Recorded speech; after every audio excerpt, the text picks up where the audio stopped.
Do you think someone with only a high school diploma like you could find another job? Miss Anderson said that, looking down on me. I calmly stated the facts. About that, actually, I'm about to become the head manager at your workplace. What? What do you mean? Miss Anderson was shocked, but this was undeniably true. My aspiration to work in department stores stems from my experiences during my childhood. I was very close to my grandfather and was heavily influenced by him, as he was a department store manager himself. My name is Cody Green. I'm a 24-year-old working professional. By the way, I'm single and don't have a girlfriend. Currently, I work at a large department store. I started working there right after high school, so this is my 6th year in the workforce. When I tell people I work in a department store, some sees as an easy job, but it's not. Working in a department store actually requires a lot of skills. This could be said for most service industries, but dealing with difficult customers and unreasonable complaints is a daily occurrence. The more customers that visit, the more likely it is that problems will arise. To always provide excellent customer service, it's essential to continuously improve product knowledge and conversation skills. It's our duty to keep learning so that our customers can have a pleasant shopping experience. It's not just about selling products and being done with it. Above all, department store employees must always present themselves well, behave gracefully, and be the kind of people suitable for the store. Being a department store worker, which might seem glamorous at a glance, is actually quite challenging. There were times when I felt like giving up, but during those times, I would always think of my late grandfather. My grandfather passed away when I entered elementary school, but until then, he had always managed a department store inherited from his father in our local town. The department store my grandfather owned was not very large, perhaps because it was a family business. However, with the expertise he'd accumulated over the years, it was always bustling and beloved by the locals. With its glitzy displays and the constant stream of people, the department store always felt like a vibrant festival. Watching the delighted customers shopping would always make my young heart leap with joy. I loved the special atmosphere of the store, filled with my grandfather's touches. Whenever I had the chance, I used to visit the department store. My grandfather, always in a sharp suit and efficiently managing his tasks, radiated a youthful energy despite his age. Even though he was the owner, he never acted arrogant. He always humbly went to the sales floor himself and took the lead in handling challenging tasks. Seeing his dedication, the other employees had a strong trust in him. The positive atmosphere in the department store was largely due to my grandfather's character.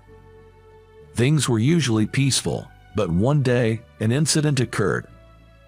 A customer came forward, mentioning there was a shabbily dressed mother and child in the food court. Immediately, my grandfather and I headed to the food court on the first floor. There, a mother and child dressed in ragged clothes sat at a table, with complimentary drink in front of them. The pair consisted of a mother, who looked to be in her 30s, and a young son about the same age as me at that time. Even from a distance, it was clear that they were both exhausted. The other customers around were also a little rustled, with uneasy expressions. The mother must have sensed this too. She was looking down and blushing with embarrassment. One of the ladies whispered to my grandfather, "Could you please ask them to leave?" Upon hearing this, my grandfather slowly approached the two. Seeing him approach, the mother and son looked scared, probably thinking they'd be reprimanded for not ordering any food. But my grandfather, with a gentle voice meant to ease their tension, said to them, "I'm so sorry for the wait. You're here for the interview, right? The interview room is right this way. Please follow me." "Huh?" My grandfather said this, causing the mother to widen her eyes in surprise. Of course, it was the first time my grandfather met her, and there was no real interview scheduled. but he acted quickly to ensure the two of them wouldn't attract any more attention from curious onlookers. Leading them with a professional air, he guided them to the reception room, saying, "Right this way." Once in the reception room, he offered the mother and child drinks and a variety of snacks. Upon asking the mother her name, it was revealed that she was named Karen. And apparently, her son, named Taylor, was around my age. Taylor seemed quite hungry, his eyes shining at the sight of the snacks. Karen apologized profusely to my grandfather. "I'm so sorry for coming to the department store looking like this. We've startled other customers and caused a nuisance." Despite her disheveled appearance, Karen's demeanor and way of speaking were surprisingly refined. Both my grandfather and I were taken aback. Taylor also began to eat the snacks neatly after saying thank you. This parent and child seemed to have proper manners and social skills. "It's no trouble at all, but if you don't mind sharing, is there something difficult going on?" "Well, my husband was abusive, and I managed to escape with my child. Daddy was really scary." "That sounds tough," I said to Taylor, feeling sympathetic even at his young age. "At first, we stayed in hotels to avoid sleeping outside, but we ran out of money, and that's why we were in the food court. I'm truly sorry. There's no need to apologize so much. We've had folks like you come into this department store before. In fact, I have some pamphlets from social services. Would you like some information?" Seeing this, my grandfather handed her a brochure. Karen thanked my grandfather multiple times. "Thank you. I never knew there were shelters for women suffering from domestic violence. I think we'll seek help from them first." As Karen prepared to leave with Taylor, then my grandfather said, "Thank you so much for coming. And by the way, Karen, you passed the test." "Huh? What are you talking about?" My grandfather, with a smile, explained. "I'm talking about a job interview. If you're willing, I'd like to formally hire you as a full-time employee here." "Me, a full-time employee?" "Yes. In speaking with you, I see that you have a good interpersonal skill set. This department store also provides you with a uniform and a daycare service for your children. We would very much like to work with you." Tears filled Karen's eyes at my grandfather's words. She kept saying, "Thank you," with a voice thick with emotion. Even now, 20 years later, that moment remains vivid in my mind. I aspired to be just like my grandfather, a man full of integrity and justice, in that moment. Good morning. From that day on, Karen began working as a full-time employee at the department store. Though she looked worn out when we first met, once she applied some makeup and wore the store uniform, she looked entirely different. Karen turned out to be a stunningly beautiful woman. Her polished demeanor meant she quickly fit into her new role. Customers praised her for her pleasant customer service. With a stable salary, Karen's life began to stabilize. While she worked, Taylor spent his time in the daycare. I often played with him there. "Hey, Taylor, I'm sorry it's just hand-me-downs, but I'm giving you some clothes." Saying that, I gave my clothes to Taylor. I knew Taylor's family was still struggling financially, so I wanted to help out. My mom had suggested it. In reality, not only were there hand-me-downs, but also brand new clothes, but I kept that a secret from Taylor and his family. "Thanks a lot. My mom was saying we don't have many clothes, so this helps a lot." Taylor thanked me with a smile on his face. Just as his mother, Karen, was strikingly beautiful, Taylor too had a well-structured face and was quite handsome. I always enjoyed spending time with Taylor and wished every day could be like that. Unfortunately, that daily routine ended as soon as I started elementary school. 3 days after my elementary school entrance ceremony, my grandfather passed away. It was such a sudden departure that the whole department store was caught off guard. Initially, my dad took over the department store, but then a new problem arose. A nationwide chain shopping mall had opened nearby, and the customers started flocking there. The timing was bad because our store was in the middle of a management transition, which probably contributed to the problem. In the end, our struggling department store was merged into the large mall. It's all because I wasn't good enough. I've really let everyone down. My father was deeply saddened by the whole situation. But sometimes it's just bad luck. My mom and the other employees didn't solely blame my father for everything. It's sad that the memories of the department store with my grandfather are gone, but sometimes you just have to accept fate. I tried to move on from the loss of Karen and Taylor by constantly reminding myself of that. Thanks to my father's connections, Karen got a full-time job at a department store in a neighboring state. Karen came to say her thanks when she was leaving. I can't thank you enough for all the help and for introducing me to my new job. No problem at all. You've contributed a lot to the department store. Wishing you the best in your new venture. I wanted to say goodbye to Taylor as well, but unfortunately, he wasn't there. Taylor, being only 7 years old at that time, seemed unable to accept the situation. The loss of the department store, filled with memories of fun times at the daycare, seemed to have taken a toll on him. I wondered how Taylor is doing now. Even in high school, I often thought of him. Currently, both my parents work at different department stores. Unlike the time when my grandfather had a thriving business, our financial situation isn't as comfortable as before. But we're a close-knit family, and we're content with our lives. I'm sure my grandfather in heaven would want nothing more than to see us happy. Now in my junior year of high school, I've been appointed as the vice president of the student council, so I'm more motivated than ever to attend school.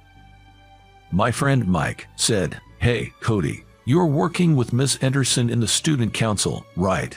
Can you introduce me to her?" Hearing the surname Anderson, I got nervous.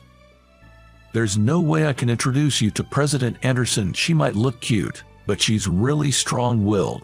In our student council, Ms. Anderson, a female student, was the president. Apparently, her father runs a law firm, so she's kind of an heiress. Our school allows casual clothing, so Ms. Anderson always dresses stylishly. Because of her beauty, she seems to pull off any outfit. Just admit it, Cody, you're just trying to get close to Ms. Anderson, aren't you?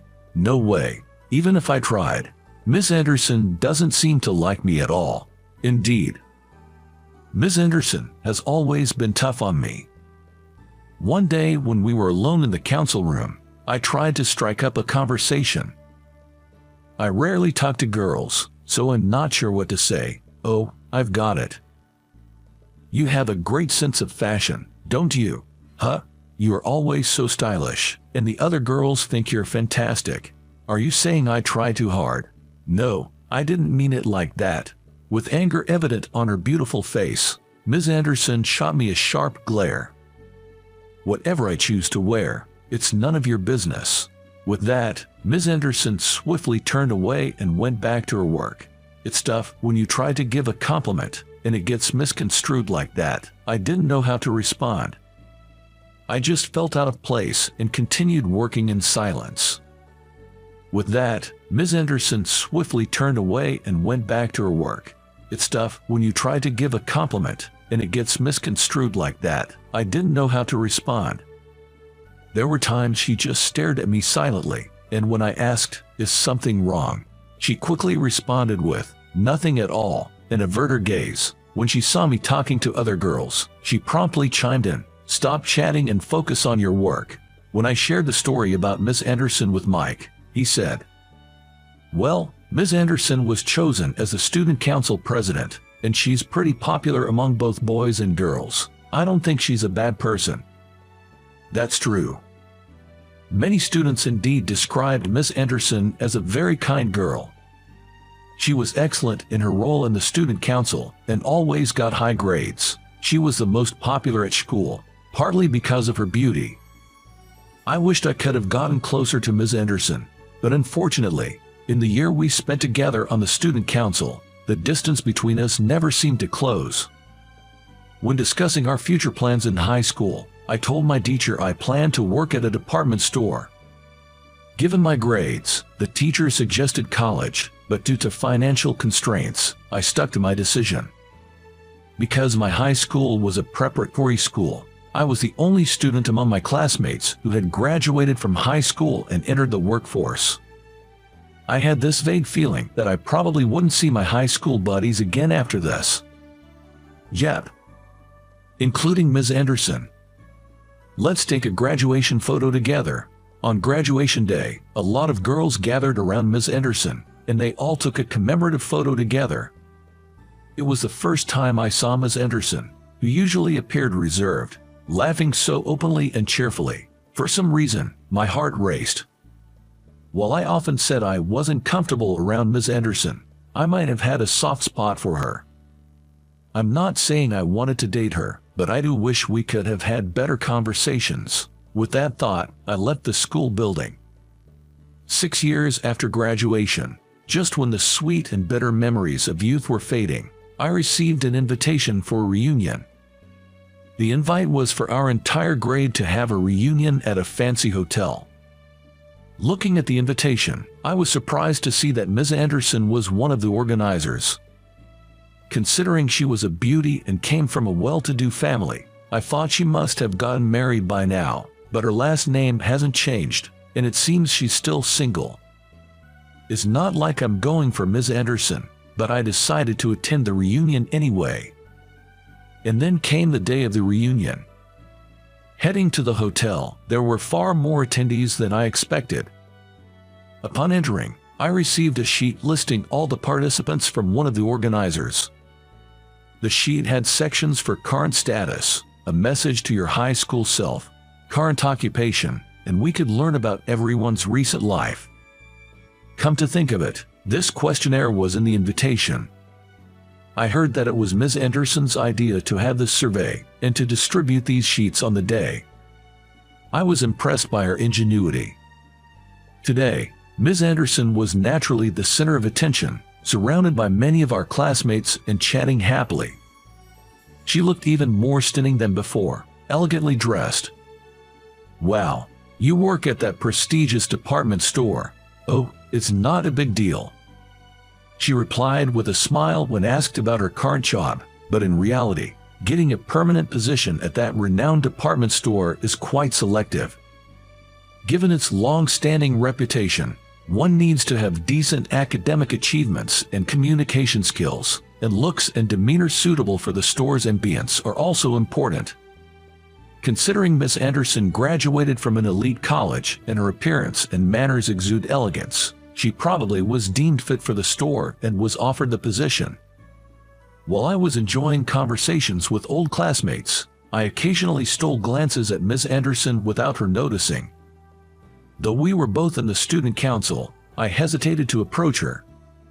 I figured she probably didn't want to mingle with someone like me.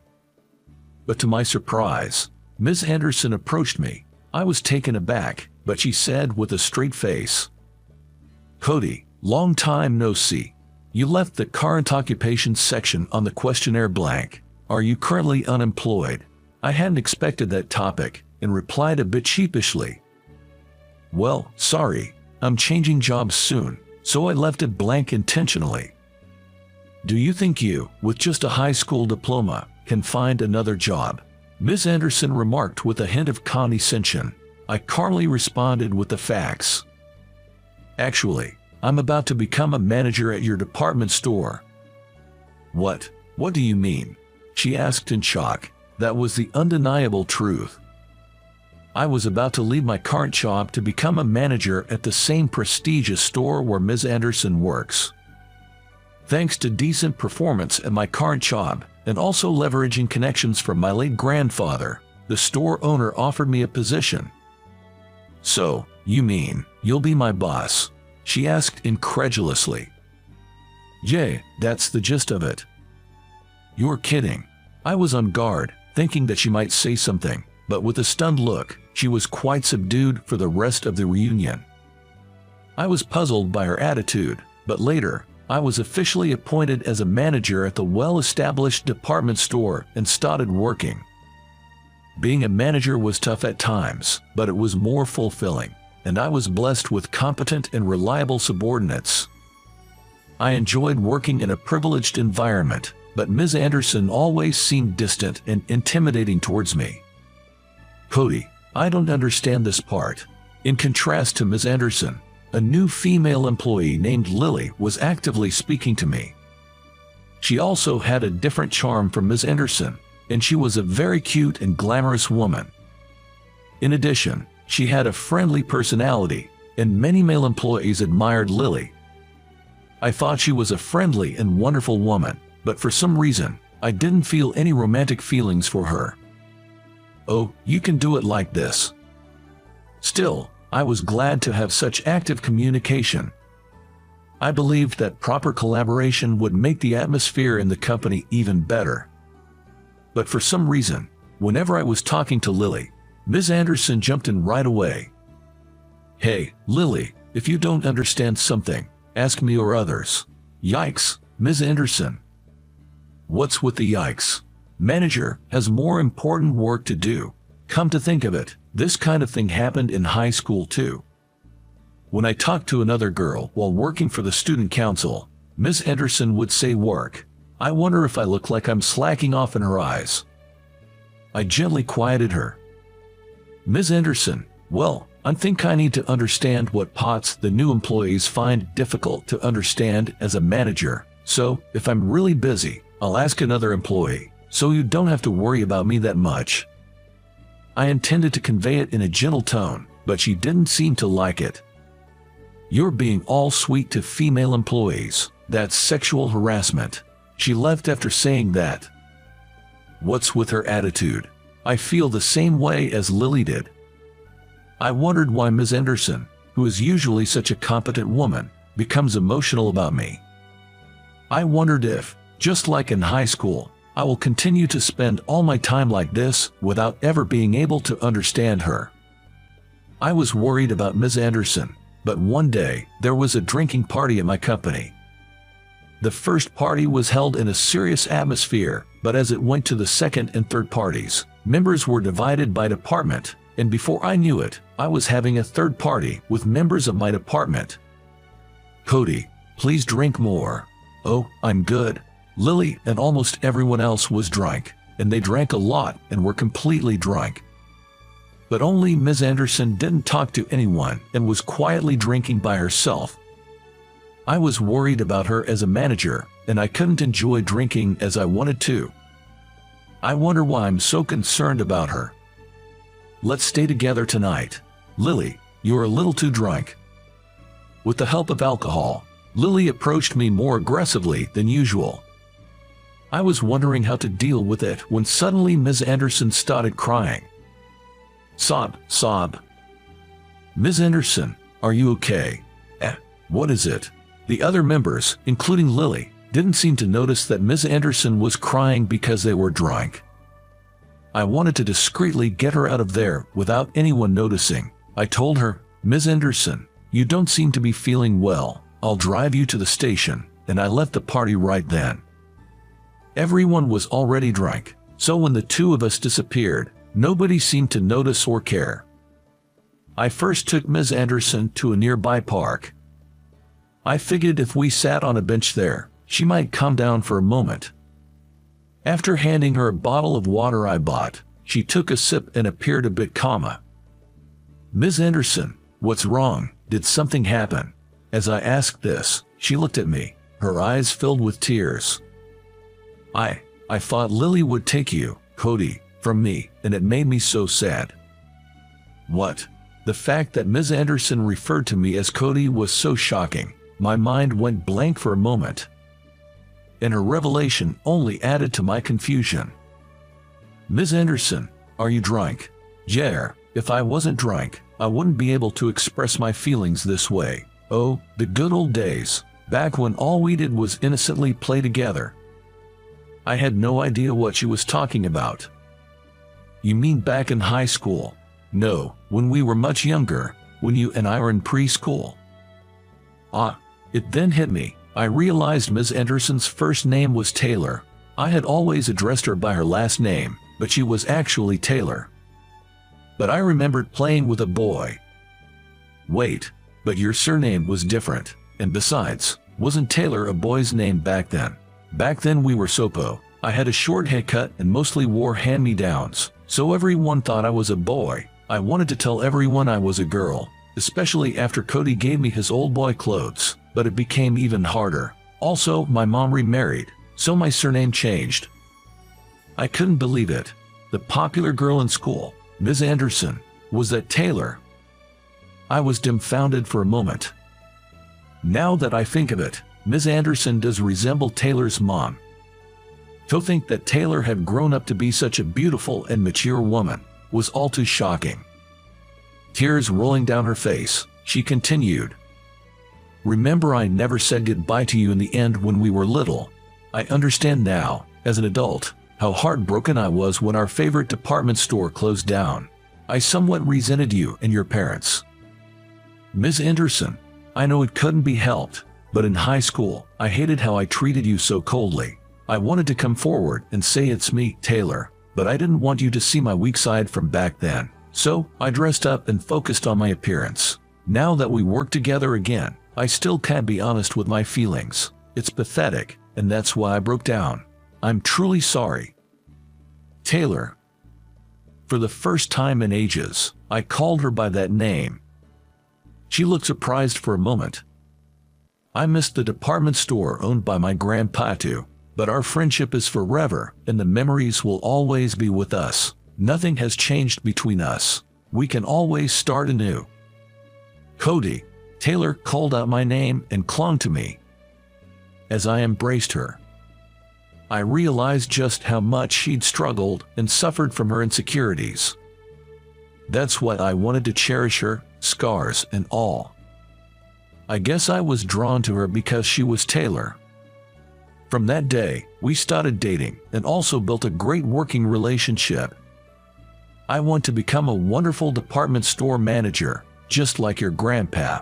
Seeing Taylor say that with a smile, she truly shined.